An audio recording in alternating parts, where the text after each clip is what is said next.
Welcome to the London Free Press Podcast. I'm your host, Rachel Gilbert. About a week ago now, Nathaniel Veltman was convicted of 4 counts of first-degree murder and 1 count of attempted murder in the deaths of 4 members of the Afzaal family on June 6, 2021, here in London. The long trial is over, and today I'm talking with London Free Press crime reporter Jane Sims about her extensive coverage and where we go from here. Hi, Jane. How are you? Hi, Rachel. Nice to see you. Nice to see you. I haven't seen you in a long time because you've been a little busy. You've written Yeah. several stories since the conviction, and one of them detailed your connection to Salmon Afzaal, the father of the family, the patriarch, I guess, of the family, and one of the 4 people killed. Can you just tell us a little bit about your connection to Salmon? Sure. I wrote a column about this, and my connection is fleeting. And I will be perfectly clear with everyone. I never had the chance to meet him.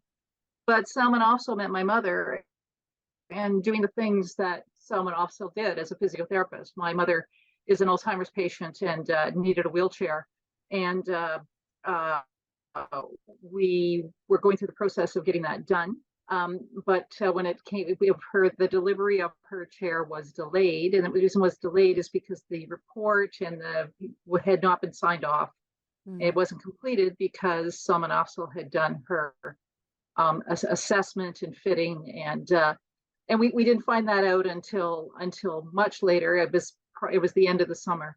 So and it was just, to me, it stuck with me and my siblings. I mean, that this was a connection that we didn't know about, and yet it was an important connection in our lives. And certainly all 4 of those people who died had important connections, whether they be little or big, that people would be thinking about when they were murdered. And I have to say that during the trial, because they were random victims of a planned murder, which is unusual, Right. With having no connection to Veltman whatsoever, we really didn't hear much about them. And because this case has so many features to it that could really inflame the emotions of a jury, a lot of times that was intentional on the part of the court, and the way that the evidence was going to be presented. So by the end of it, you kind of felt like they kind of got lost a little bit. Now, we will come back to them, obviously, once there is a sentencing hearing. There will be victim impact statements that will go in at that point, and that will be the time when we probably and likely put much more emphasis on who they are and what happened to them. Did you, in your reporting, because I know they have so many family and friends who we're following every piece of this trial. Did you, in your reporting, come across other people who maybe even just had a fleeting connection, as you put it, but or even a bigger one? Because I know there's a large community around them, but other people who spoke to you about the impact in their lives, even if it was just a small one? Well, I will say this. So one of the things that I put in the column is that there is a memorial stone in front of my mother's nursing home, which I see every time I go see her now. And my understanding is that there's several nursing homes outside of London that have that stone. Oh, and nice. That, or something similar to it, to remember him. I think that as far as one of the things that happened in this trial, which was convenient for all of us who were covering it because it was in Windsor, I covered most of this trial through a Zoom link, through a webinar, which we got approval for to do. I was in the Windsor courtroom quite a bit, but certainly I spent a lot of time here watching it. So it made it different in terms of making those connections with people in the courtroom. Although I will say they were lovely, generous people when I did get the chance to talk to them. Absolutely, there were quite a few people who did come to Windsor to watch it, particularly near the end of it. Interesting.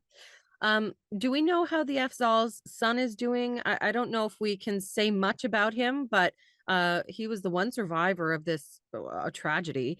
Do we know how he's doing? You weren't reporting his name throughout this trial. I know that. Right. Yes. And I mean, they're for 2 reasons. I think one was that was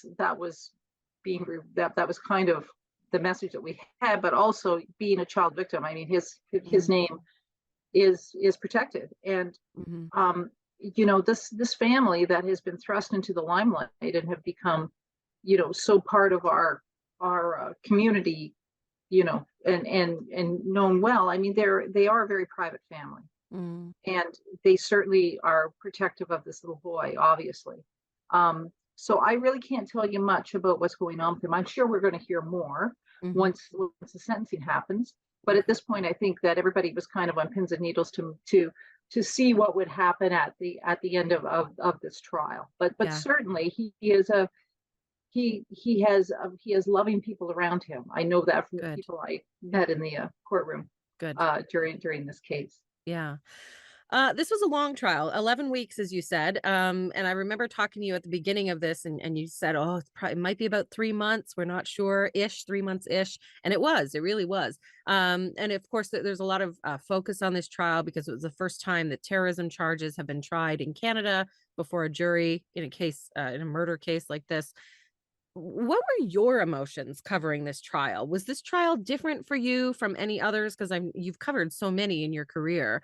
What emotions or what things came up for you during this trial, or what differences did you notice? Well, I think I think because of, and I'm not saying that that every murder trial I've ever covered is not significant and doesn't hit you in a certain way, but sure. But this had great implications for this city. A city of 420,000 people and one of the fastest growing places in Canada, and welcoming new people here all the time of all different cultures. And I think I will say this, given what it was like back in June of 2021, and Rachel, as well as I do, the heaviness that fell over this community. I think that it was, for me, at times there was sort of a deja vu moment back there that was very difficult to sort of, not very difficult, but certainly had to put to one side. And I think other reporters would talk about a level of frustration listening to Mr. Veltman give some sort of explanation for why he did what he did. Given what the stakes were and given how this community was feeling. And also, I think all of us who covered this case felt a sense of responsibility to make sure we got it right, and to make sure that the community knew what was happening and that they had a full picture of what this case was focusing on, because the issues in it were fairly narrow. There was no question Mr. Veltman had run his truck into these people. And there was no question that he was responsible for that. But the question was intent. It was which they made it intent, whether he had formed the intention to kill these people when he ran his truck into them, which is kind of splitting hairs a bit. Right. It was important for us to make sure that we were able to explain that to people and to have the community understand what this was, what was happening. Yeah. Let's talk about the trial and Veltman being on the stand. Last time you and I talked, we actually weren't sure if he would take the stand, but he did. Yeah. Can you just summarize what Veltman said for himself at the trial? Sure. How does he justify what he did? He essentially he admitted it. But how does he justify what was his defense in all of this? Well, there was a lot of people wondering what it was. I had emails at the beginning of this from people who would say, "Come on, Jay, what's the defense going to be?" And quite frankly, it wasn't clear to me. There were so many issues in this case that were resolved before it ever went before the jury. However, I will say this: that none of us thought Veltman would be testifying. I will say, I think it was going to, there was no reason for him to be testifying at the time, we thought. And it was a bit of a surprise the day that it was announced that he was going up there. But part of the reason was because he had this psychiatric report that the defense said showed that he had some mental health issues that may have been exacerbated by long-term effects of magic mushrooms. which was, yeah, that was interesting. And so Veltman himself, he went up into the witness box. He spent every moment answering questions, facing the jury and talking to them. And he basically said that he had obsessive compulsive disorder. He was on the he had autism spectrum disorder, which was just diagnosed. Anxiety, paranoia, depression. There was a whole host of things that were in Dr. Julian Gocher's report that he told the jury about, and basically said while he had thought about perhaps driving into Muslims, and yeah, he had consumed all of this far right in internet material.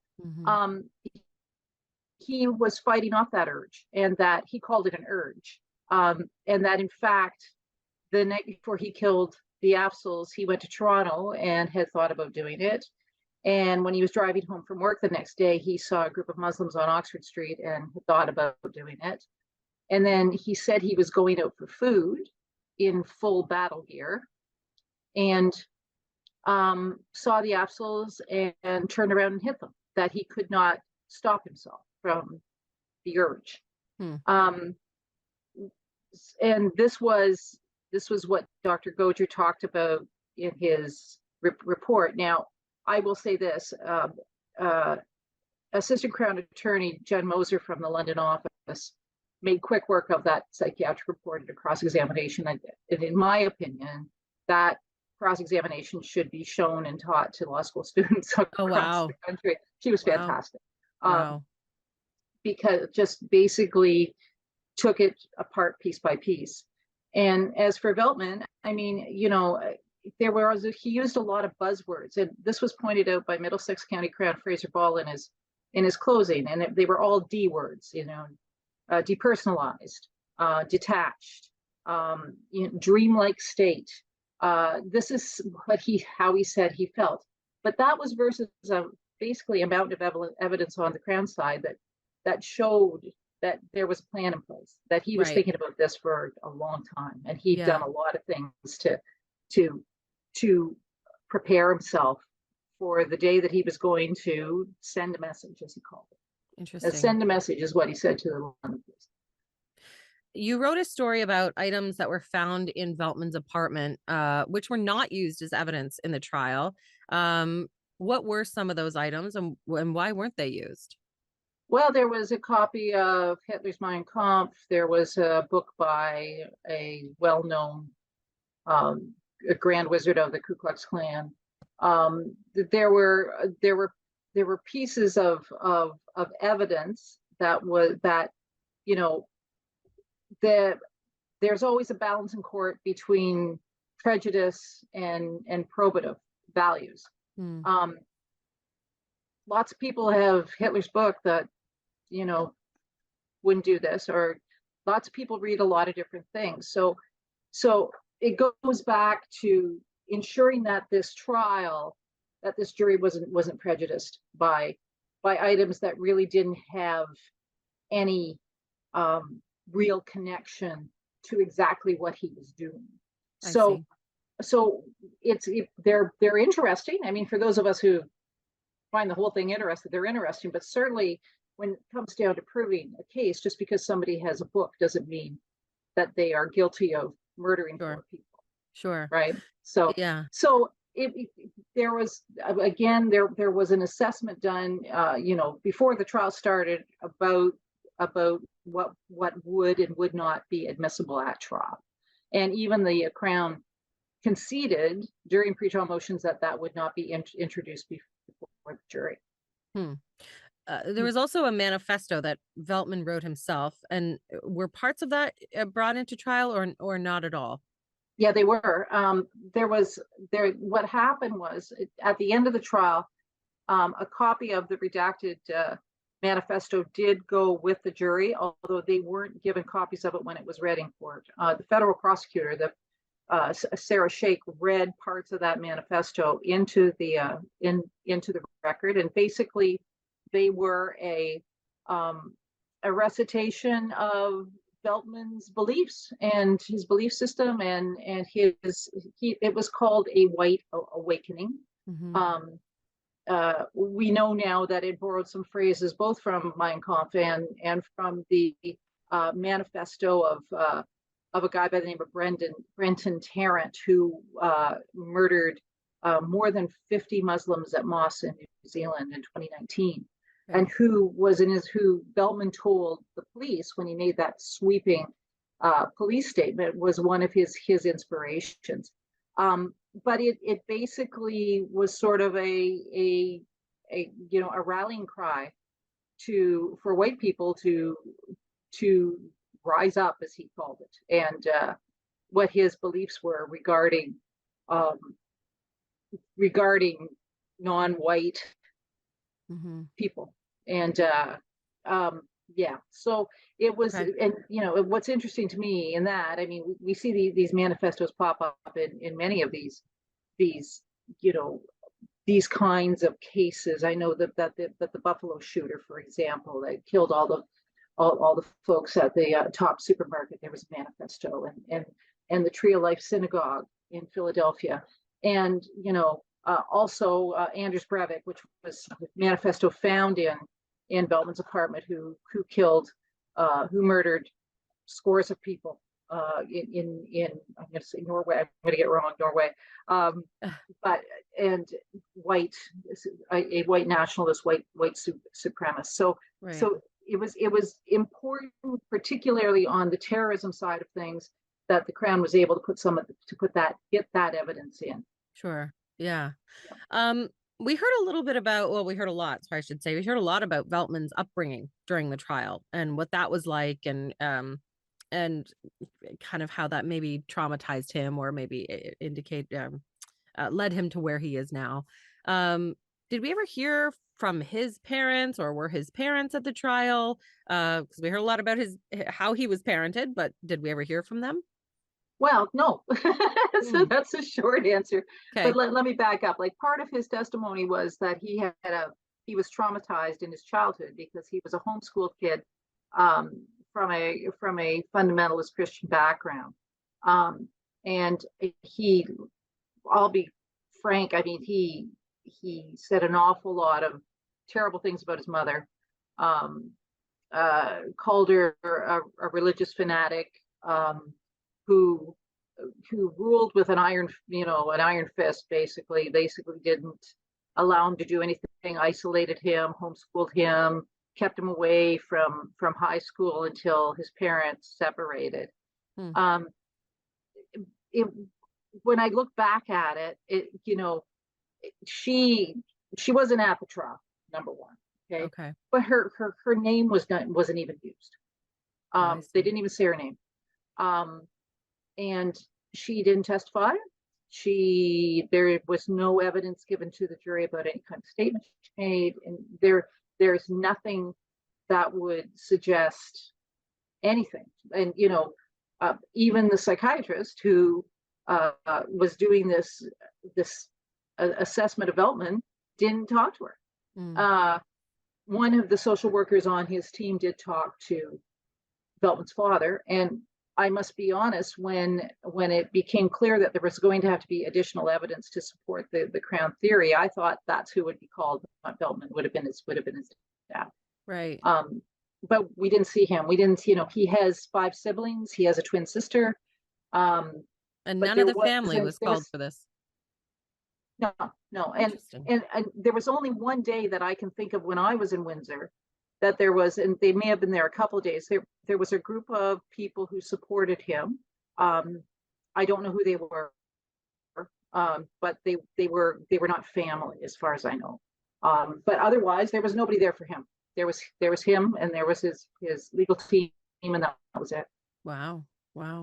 Because I didn't even know he had kids. I've been following this story since 2020, or kids had siblings. Siblings. I thought he was the only kid. 5. No, so yeah, sister. Yeah. Surprising. Yeah. Let's talk about the day that he was the verdict was read.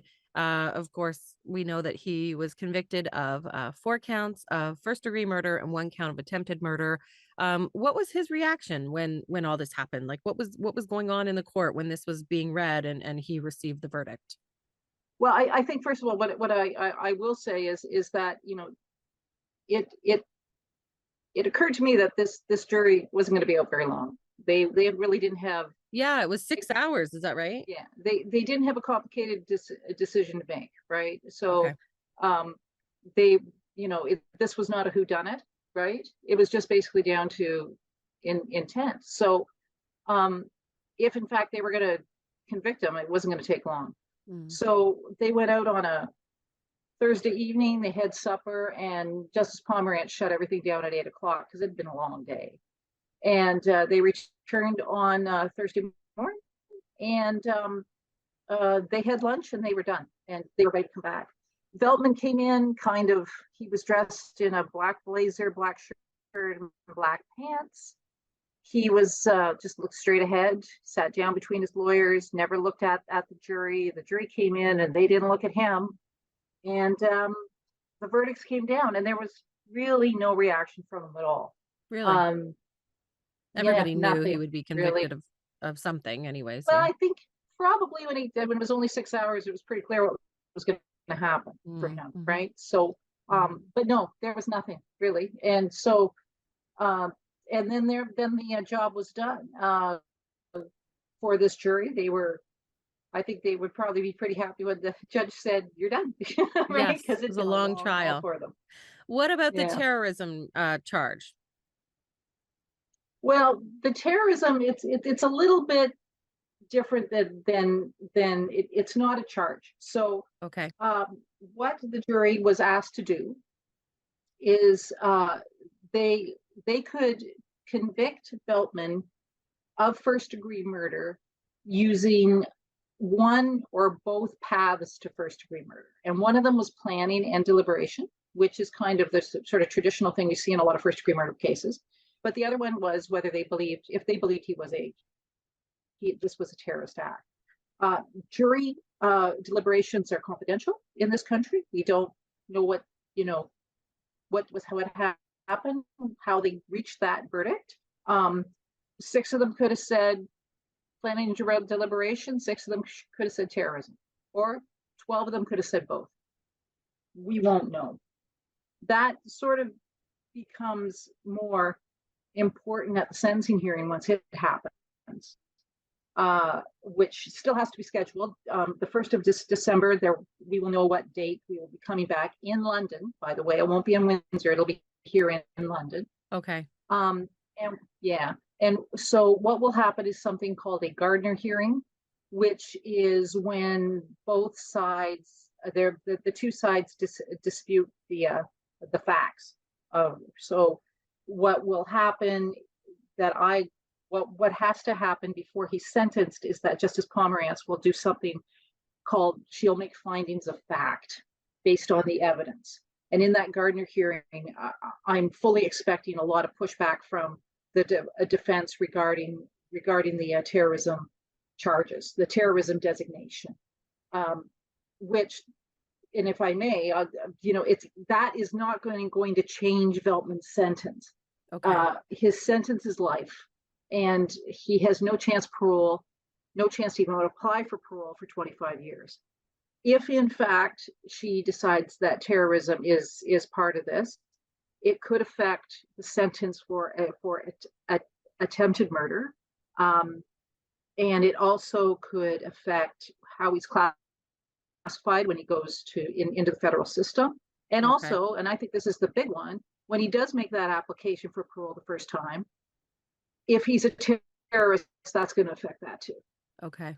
So there we'll is, find out even though the sentence, yeah, we'll find out at the sentencing whether he's been called a terrorist. Right, and that there'll be some argument on it. Absolutely. Yeah. One of the prosecutors said that she hopes the verdict brings some closure to the Afzaal family and the wider Muslim community. Is that possible? Have you talked to any of them? Do they feel like this is bringing closure? This is, of course, what we all wanted the verdict to be. Is this going to help them? I think it does. I mean, I can't walk in their shoes. However, Sure. um, and certainly no verdict's going to bring back this family. That's part of it. We can't fix that part. Right. But I think sometimes we forget, as one police officer said to me during the trial. I mean, what's it like for a Muslim woman to stand on a corner to cross the street and look down the street and see a pickup truck coming? Absolutely. Um, Yeah.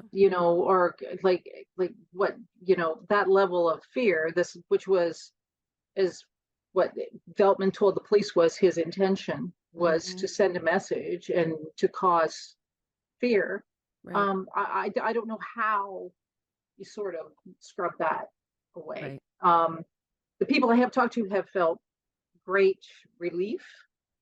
They feel like the justice system has recognized is Islamophobia and has recognized them, and that they've been treated fairly, which I guess is step one. Yeah. Um, yeah, and It's a and step in there'll the be right more for them direction, to I say guess. at the sentencing. Yeah. Yeah. Okay. Well, thank you very much, Jane. I know we're going to learn when the sentencing is, December 1st, and we'll be watching your reportings. I'm sure you'll be there for that. And we'll learn more from you at lfpress.com. Thank you so much for joining me. Thanks, Rachel.